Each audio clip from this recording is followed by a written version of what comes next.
Ну что, привет, ребята. Следующая у нас тренировка. Василий, привет. Поздоровайся с нашей публикой. Здравствуйте, люди. Сегодня 17 марта, если вы понимаете, о чем я. Никого нет, понимаете, нормальных людей. Реально никого вообще нет в Вообще тире. пустой тир. Так бывает очень редко. Есть хозяин только тира, который меняет изолон-блоки. Привет, привет. Поэтому начинаем тренировочку с разминки. Пятница. Меня Вася обманул. Нет никакого праздника. Пришел народ, как всегда. Будем сегодня стрелять, значит, все вместе. А Вася просто шутит надо мной, а я не понимаю его шутки.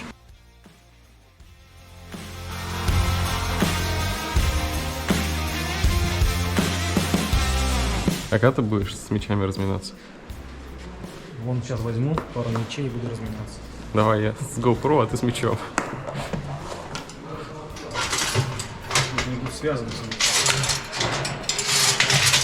Короче, так просто не вытащить меч. Кладенец. Он там связан. Для таких, как я, нам мужиков, что не брали. Это кто вытащит, тот обладает суперсилой. Я думаю, сейчас мультитул как возьмем, бля, и вытащим его однозначно. Двойную мышку взять? А? Двойную мышь? Ну, Это детство вспомнил. Прям похрустывает. Сейчас спросим Василия, какой будет турнир у него. Мартовский кот. Ассоциируется с каким-то секс-турниром. и обязательно условие, что все должны быть с этими мохнатками. С хвостами. Вот так вот, да? Да, или вдоль, так даже неудобно, или вдоль тела вот здесь начинает таскать. Это тоже другое. Надо вот как ты делаешь, да, вот 45 примерно градусов. Че, хорошо. В стрельбе из лука не нужно никакой формы с собой иметь. Пришел, в чем есть, чуть-чуть позанимался.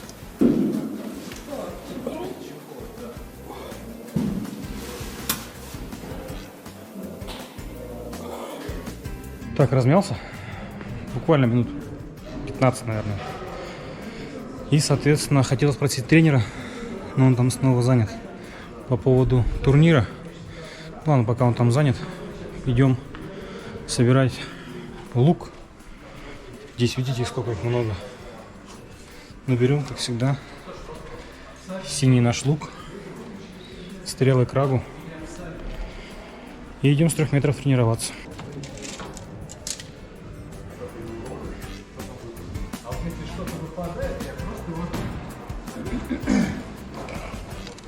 Тренер, говорю, готов со мной уже идти.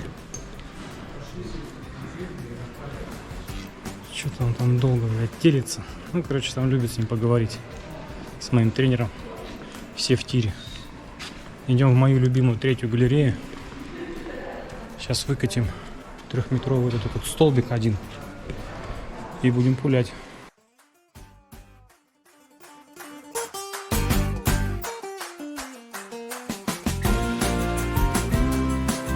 Начинаем с 3 метров все быстро. Пока без тренера. Тренер пока там с кем-то пляс точит. И сегодня надо даже мишень. Видите? Ничего себе. Продвигаемся. Расскажи моим зрителям про свой турнир. Мартовский кот. Да. Мы так поняли, Это не мой турнир, мы я так- просто хранитель. Мы так поняли, что мартовский кот звучит так сексуально. И Олег сказал, что все должны прийти с мохнаткой. Английской. Не обязательно. Можно просто с мокрой киской. Расскажи моим зрителям про турнир свой, чуть-чуть. Чтобы мы знали, что тренер не просто... Все просто, да. тренирует, В далеком 2006 году, как сейчас помню. Вот, я занимался в клубе Тверской. Там меня всему научили, а заодно оттуда осталось 2 турнира, которые с тех пор я и продолжаю проводить ежегодно. А там их кто проводил в Тверском? Ну, Владимир Николаевич Залюбовский, соответственно, Катя. Маша даже Мещерякова была с нами. Тоже она из Тверского у нас.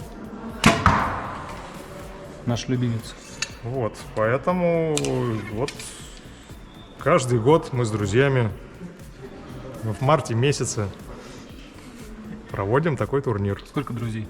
Ну, сейчас пока по заявкам 50 человек, Я думал, все участники это все друзья. конечно. Это ж такое, ну, как Не бы- все друзья участники, к сожалению, но все участники друзья. Ну, заявлено 10 дивизионов, 8 уже открылось. Соответственно, у нас есть классический лонгбоу, у нас есть традиционный рекурв, у нас есть инстинктив, у нас есть барибоу и модерн лонг. Вот 5 дивизионов, и в каждом по 2 класса, мужчин и женщин. И это при том, что Залюбовский тренировал только блочников. Нет, почему? Там и классики у него были. А А традиционщиков потом мы, не было. традиционщики, туда ввалились просто толпой. Сначала нас не очень там любили, но в то время, надо сказать, традиционщиков вообще не любили. А И теперь в некоторых тирах традиция продолжается. Так, а сейчас там классики и блочники есть в твоих соревнованиях? Да, вот будет пара классиков даже. Блочников пока нет, не любим мы их. отдельная каста, короче. Ну, Блочники. они очень метко стреляют, им нечего предложить в рамках моего турнира. То, что у нас какие-то там 18 метров, вот большая 40-сантиметровая мишень, и ну, нормальным блочникам это неинтересно, потому что они просто убьют стрелы. Ну, кстати, смотри, как он засадил, пойдем. Да, просто он отвлекся, только последний выстрел, смотри, вот этот, который Я не внизу. отвлекся. Я же не концентрируюсь на выстреле. Еще раз объясняю. Для меня можно мишень снять, все так же будет. Всегда одна стрела отлетает. Всегда. Вот замени ее. Неважно. Главное понимать, что одна стрела Та отлетает. самая стрела, которая его бесит. Не, она меня Надо нисколько не футболку бесит. тебе такую. Они потом будут пронумерованы. Сейчас моя самая главная задача просто смотри. Вот, например, вот эта стрела отлетает, она и в прошлый раз отлетала так же куда-то, все Это время же? в сторону. Ты её Они отметил? все одинаковые, я их не отмечаю. Просто я точно знаю, что в этой куче одна стрела отлетает. Независимо от того, как я стреляю. Поверни на них хвостовик. Чтобы мы ее запомнили. Да, мы ее запомним. Вынуть? Нет, Хвостовик? просто повернуть поверни и на все, чтобы у тебя ведущая другое была другая. Сейчас повернем там. Встанем. Давай, сейчас, Ну она, вот смотри, вот она волшебная, я не знаю. сейчас мы повернем хвостовик. И все будет понятно. Точно, она будет в центр залетать. Как в этом фильме Бекмамбетова «Особо опасен». Особо опасен, да. Да. С пестика. Ну, есть какой-то лучник, который так стреляет? Не один. Это прям трюк. Да. То есть, смотри, Ларс Андерс его показал, этот трюк, но я начал копаться, и на Ютубе как минимум 4 я еще нашел стрелков, которые это делают, и есть один Почему прям они так всё обучающий сделали? ролик. А Шалыгин среди них есть? Отойди, пожалуйста. Блин, я этот канал просто не смотрел. Может, он тоже так делает. А Лавров? Лавров стопудово так делает. Причем не специально. Не помогло. А как ты целишься вообще? Реально без прицела. Да, и без седла. Это не важно. Еще раз говорю, это всего лишь придуманные, Нет, блядь, вещи, которые себе придумают, блядь, седло, прицел, лук, Смотри, тетива. я не про это, а для того, чтобы, как ты целишься, ты совмещаешь конкретные вещи, ну, типа, мушка, тетива и прицел. И мишень. Ты совместил, и это называется прицелился.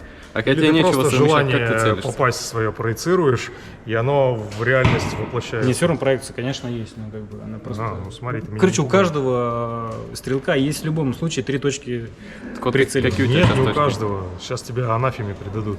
Есть целый клан стрелков, которые вот я ж не просто так, я не придумываю тебя. То есть проецируют свое желание попасть в центр, и оно материализуется. Так ты сам так учил, я помню. Да. У нас одно из самых популярных видео на канале, как раз где ты вот обучаешь и говоришь, просто захоти туда попасть. Нет, ну И ты ты опять попадешь. из контекста вырвал. Там я говорю, что я знаю только один способ стрелять без прицела. Скажи, сколько ты знаешь видов бесприцельной стрельбы? Ну и как они называются? Ну смотри, без прицельной стрельбы я знаю только один способ. Наугад. Наугад. Да нет же. Ну вот я сейчас стреляю без прицела, хочешь сказать, наугад? Нет, у тебя же там есть вон пластырь. Значит, это есть прицел. Нет, наугад это даже если мы тебе глаза завяжем и свет выключим, по голове дадим, и через 4 раза тебя закрытыми повернем вокруг глазами я оси, могу попасть, ну? ты Как все равно думаешь? попадешь. Я, конечно, не такой профессионал, но... Ну-ка, давайте. Итак, ребята, смотрим. Глаза реально закрытые. Да, ему целиться не надо. Он, смотрите, с закрытыми глазами в стол попал. Не надо. Вот, Ты видишь, никак. она одна к одной. Я... Смотри, как кучно. Сейчас Да. подойдем, покажем. Я тебе говорю. Смотри, эта фигня работает, ну, на 3 метра, правда, я видел. Люди, когда вот, я им говорю, просто в щит постреляйте, и они начинают стрелы ломать. Я говорю, вы когда просто в щит стреляете, вы в разные места стреляете. Почему? Ну, работал выстрел, он делает его, одинаковые стрелы прилетают вместе. как бы. Не, я понял, что лук, я слишком сильно лук поднимаю. Да, ты подумал и сделал нормально. Да, я сделал. А ты что, закрытым глазом? Все 3 выстрела были закрытыми глазами. То есть я Да, прям я же тебе говорю, только стрелу заряжал и все. В середине начал.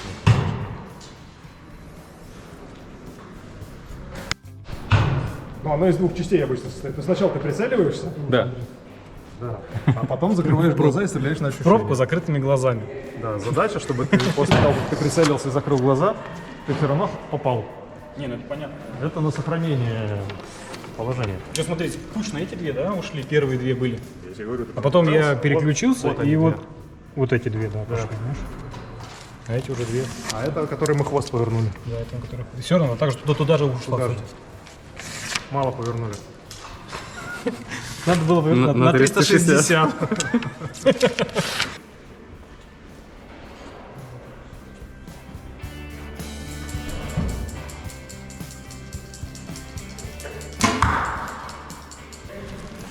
Все стандартно, ничего не меняется. Просто тренируемся. Просто стреляем и стреляем и стреляем. Я смотрю, ты в этот раз крагу взял. Я в прошлый раз тоже был в Украине. Нет. Именно в этой же. Нет. В прошлом влоге ты был в другой краге и жаловался, что он тебя не спасает. Ну, потому что я в прошлом влоге нет. У меня была тренировка еще. Между этими двумя влогами у меня еще была тренировка. Я уже взял эту черную. А до этого был в синий. Да, это поплотнее. Я и вижу, делаю, чтобы они не болтались. Просто под них так хоп, завел. И она побольше. Ну какая китайская какая-нибудь. Но она такая, видишь, не потрепанная вроде. На палечник мне уже не арендованный тренера. Тренер сам, видишь, хочет стрелять. Сказал, что купи себе напаречник и не парень, кому мозги. Ты себе купил этот? Кому? Вот этот напарочник твой личный? Нет, это напаречник клуба. Я подошел к начальнику клуба, говорю, у вас есть напаречники? Он говорит, да. И выдал мне 2 напаречника. Я померил и выбрал то, который мне удобен.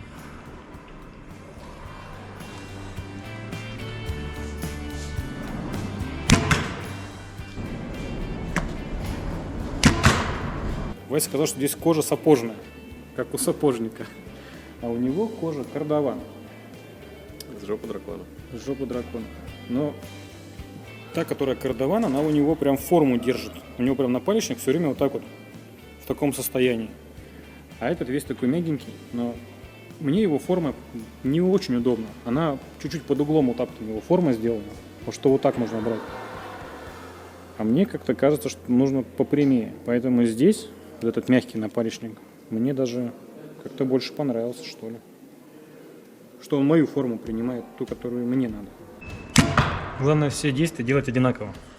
То есть если все четко, прям каждый выстрел одинаковый, будет все очень точно Твой лететь. результат будет одинаковый. Да. Здесь чувствуется, что я, например, делаю какой-то один выстрел, да, и он отличается от другого. Это прям очень чувствуется. Ну, типа, голова что-то там обдумывает, типа, сейчас надо сделать выстрел там, да, а прикладка какая-то другая, типа вот такая была, типа, стала вот такая. Блядь, все. И уже туда не летит, куда ты до этого попал. Вот смотри, просто на прошлый тренировке ты мне сказал, что нужно, типа, вот приложиться сюда, вот куда-то вот, да? Да, и вот, видишь, оно вот это и происходит как раз. Я говорю, надо приложиться сюда. Да. Ты так и делаешь. И вот у тебя вот угол вот это получается. Зачем я говорю? Ты берешь руку вот сюда и вставляешь вот так вот. Вот. Видишь? Лицо работает. Так. И я тебе говорил, что это связано с тем, что длина вот здесь плечевой кости Да. и длина костей предплечья, да, фиксированная. И не получается, чтобы и сюда приложить, и тут по длине все хватало. Угол получается. И поэтому какие у нас есть здесь варианты? Да, задирать вот туда в небо локоть. И так частенько мы видим у некоторых спортсменов. Вот. Или вот как-то просто туда руку вставлять и все, и получать вот этот вот угол. Выстрел при этом хорошим не получается. Вот он будет сюда, наружу, как ты не сделаешь, потому что вот у тебя точка, вокруг которой все будет тебе вращаться, и будет отрыв все время. Влево, влево, влево. Поэтому мы с тобой тогда пошли, что начинать все вот это прикладывание сюда стоит с плеча. То есть рука уходит, да, вот сюда, назад. То есть вот ты ее взял, вот ты ее тянешь, и все, она, видишь, синхронно работает.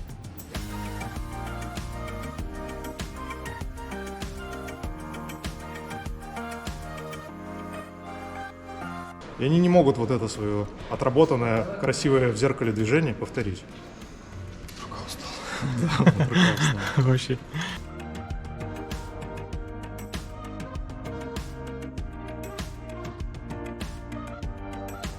Природа сделала человека очень удобно для стрельбы из лука.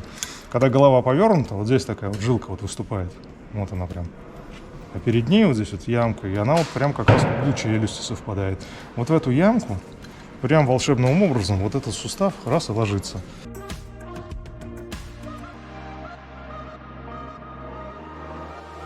Хочу, что я отрабатываю. Поняли?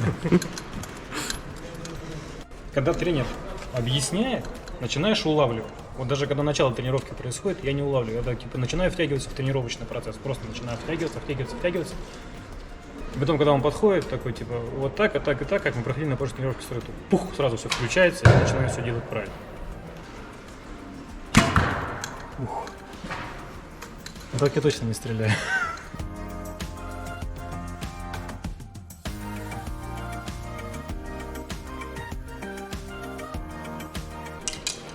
Короче, каждую тренировку мы с ним что-то чуть-чуть делаем, и вот с этого уже приходит понимание. Тренер предлагает чай попить, его волшебного. Да. Пойдем чай С попьем. ромом, который? Который только для тренеров. Да. Ну, так как сегодня день Святого Патрика. Сегодня у тебя чай с пивом. Пиво с чаем. Помнишь, есть чай с молоком, есть молоко с чаем. Здесь такая же история. Есть латте, а есть капучино. Уловил. Секрет выведываем. Изготовление 3D-мишеней и карбоновых у меня стрел. есть пекаря. Он очень дырявый, но есть. Так-то и этот пробовал, Антонюк же у нас там что-то. Кстати, он, кстати, продавал Антонюк свое Антонюка производство, за 2 они мульта продавал. Кондовые. Вообще не годятся. Тренер сегодня стреляет из лука. Сейчас расскажет, что за лук. Из него можно стрелять и можно ковырять. Только в Колумбии. Такое И можно ощущение, и нагнуть. такое ощущение, что человек уже на опыте. Ну, конечно, Это лук Александра Коляскина. Коляскина.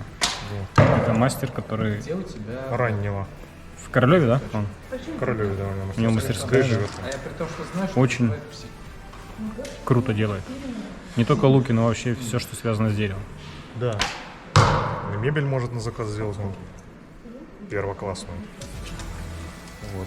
Ну и луки по ночам. Ну, это ты что сделал, типа, клевый лук? Да. Вот, связывают как раз этот жест с базой. Как у тебя там сегодня база? Норм.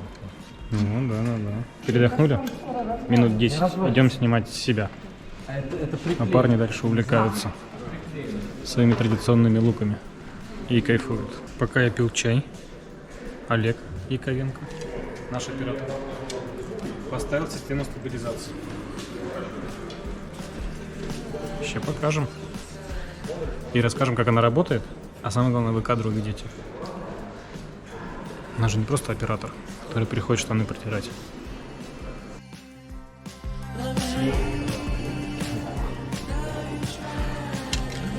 Чего устал? Вообще очень сильно устал. Неправильная развесовка лука, Олег сказал. И это как раз очень сильно на моей работе сказывается.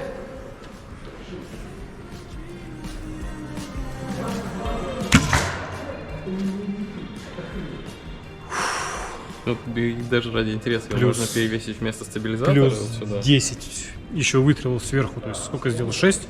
Еще плюс 10 точно сверху. Как будто вот сразу за раз 16 сделал, а не 6.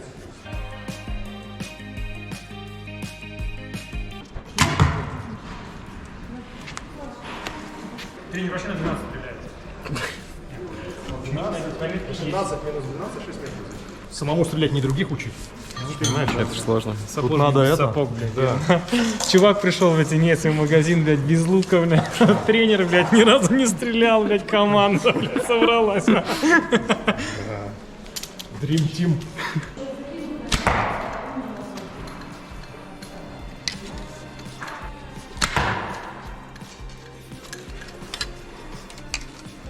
И в чем интерес стрелять по одним десяткам? не нравится попадать. А когда подальше ставлю, я и не попадаю. Хороший результат зависит не от мастерства, а от правильно подобранной дистанции. Да, и размер мишени. Если зрители захотят, я постреляю на 18. Как они должны тебе передать, что они хотят? Пусть напишут в комментариях. Хотим на 18. Нет, плюс 18. Или 18 плюс. Ладно. Ну нет, скоро мы будем стрелять на 18, поэтому не переживайте. Пока мы только 3. Ну 6 метров. Просто оттачиваем быстро, не паримся. И как ты без перчатки стреляешь? У тебя стрела на руку кладется или на вот эту кожаную штуку? На руку. То есть я стараюсь палец сюда, в одно и то же место. И это важно, да? Палец здесь, будет разные попадания. Угу. Причем иногда бывает, если не замечаешь, палец выше, седло-то на фиксированной высоте, и начнет цеплять стрелой руку, почувствуешь. А если ниже, будет проваливаться и падать. Самая беда иногда бывает у некоторых стрелков, вот если рукоятка, как здесь, тонкая, да, начинаем тянуть, и палец такой напрягаться начинает, все поднимается. А то, что как в аватаре лук заваливает, это все от лукавого? Нет, почему? Нормально.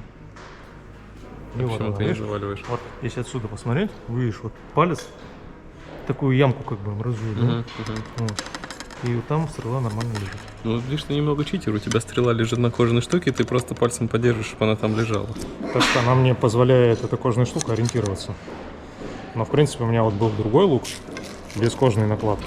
Там отметка просто была, где должна быть стрела. И также руку сюда. Раз. Ну так, конечно, читер, видишь, кольцо. Ну да. Не просто так. А как же упор? Угол руки такой или такой? Я когда беру классику, мне вообще так удобно. А когда вот берут здесь свой лук, вообще приходится неудобно, да? мучиться вот здесь вот. А какие правила, как они звучат? Ну, типа, если я там, допустим, из этого холодной сварки себе слеплю, или из дерева сделаю, прилеплю, чтобы он под цвет был. Вообще Сейчас как... забаним. Наглухо. Это только ты определяешь? Нет, ну смотри, как бы у нас Есть- лук должен соответствовать аналогам. Аналогов нет. Либо изобразительным, либо описательным, либо находки какие-то должны присутствовать. То есть И можно пока- сфальсифицировать пока- научную Да, статью да, на перед скобке. пока соревнованием до сих мы пор, нашли, да, блядь, столько изобразительных луков. источников на пистолетную рукоятку, к сожалению, не найдено. Как только найдут, я тебе отвечаю, через неделю у всех она будет. просто везде. Сразу, да? Да, но пока нет. А если, наоборот, на руку какую-нибудь хрень приделать, типа перчатки выпуклой? На луке же нету, на луке он наебать Главное, решил. в Система. правилах написано, чтобы лук не крепился к руке жестко, а так? То есть Пожалуйста. можно так сделать? Да. Но там же как правило-то хитро, да? Люди же пишут, чтобы не читерили. Так. Как бы без возможности облегчения как-то там... Блин, надо сейчас... Там хитрая формулировка. Все, последнюю буду сейчас серию делать. На сегодня будем заканчивать. Вообще бросай стрельбу из лука. Вставай на лыжи. Нет, просто бросай стрельбу из лука. Это же скучно и неинтересно. Согласен.